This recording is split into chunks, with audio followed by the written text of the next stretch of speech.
नमस्कार. संध्या किचनमध्ये तुमचं खूप मनापासून स्वागत. आजच्या व्हिडिओमध्ये कोथिंबीरच्या पुऱ्या म्हणजे तुम्ही याला मठरी म्हणू शकता. इथे मी अर्धी गड्डी म्हणजे 1 बाउल कोथिंबीर घेतलेली आहे, बारीक कट करून घेतली आहे.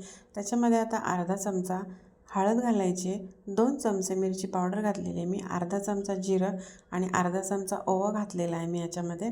आणि आता बरोबर याच्यामध्ये 1 बाउल गव्हाचं पीठ घ्यायचं आहे. 1 बाउलचं प्रमाण जर तुम्हाला नाही समजलं तर तुम्ही 2 छोट्या वाट्या स्टीलच्या गव्हाचं पीठ घ्यायचं आहे.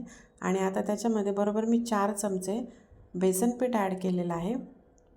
एवढ्याशा एका बाउल म्हणजे 2 वाटी गव्हाच्या पिठामध्ये परातभर पुऱ्या होतात आणि टिकतात पण 15 ते 20 दिवस आरामात टिकतात.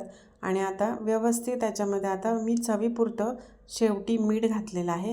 मीठ घातल्यानंतर आपण कुठलंही तेलाचं तुपाचं मोहन घालायचं नाही आहे. त्याला कोरडंच आपण आधी व्यवस्थित सगळे मसाले पिठामध्ये एकत्र करून घ्यायचे आहे, व्यवस्थित एकजीव करून घ्यायचे आहे. आणि नंतर बरोबर मी 1 छोटी वाटी फक्त पाणी घेतलेलं आहे.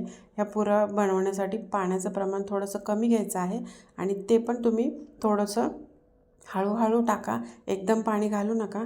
आणि मळतानाच पीठ एकदम घट्ट मळून घ्यायचं आहे. आता मी थोडं थोडं पाणी घालून हे पीठ व्यवस्थित मळून घेते आहे. आणि नंतर आता राहिलेलं जे थोडंसं पीठ आहे ते थोडंसं तेलाचा हात लावून घ्यायचं, कारण थोडंसं चिकट झालेलं आहे हे पीठ.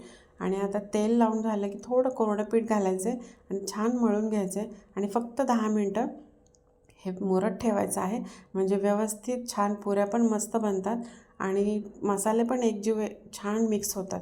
आणि आता 10 मिनटानंतर मी काय करते, तोपर्यंत मी इथे तेल गरम करायला ठेवलेलं आहे.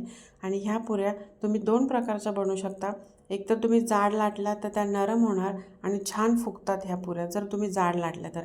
आणि जर तुम्हाला ह्या टिकवण्यासाठी जर बनवायच्या असेल, आपण ह्याच्यात कुठलंही मोहन घातलेलं नाही आहे, तर तुम्ही एकदम पातळ लाटायच्या आहेत. आता पीठ खूप छान मळून झालेलं आहे. एक छोटासा उंडा घेते आहे मी आणि पातळ लाटी लाटायची आणि लाटताना त्याच्यावर आवर्जून याच्यामध्ये पांढरे तीळ घालायचे, म्हणजे ह्याला अजून खूप छान चव येते. पातळ लाटून घेतलं की गॅसची फ्लेम आपण बारीकच ठेवायची. सगळ्या पुऱ्या मी तळून घेते, तुम्ही बघू शकता एवढ्याशा पिठामध्ये परातभर पुऱ्या झाल्या आहेत. तुम्ही पण घरी नक्की ट्राय करा आणि व्हिडिओ आवडल्यानंतर व्हिडिओला लाईक, शेअर, सबस्क्राईब करायला विसरू नका. आणि आता मी तुम्हाला दाखवते आहे, पुऱ्या तोडून दाखवते आहे. खूप खुसखुशीत झालेल्या आहेत, मोहन न घालता इतक्या सुंदर पुऱ्या होतात. तुम्ही पण ट्राय करा.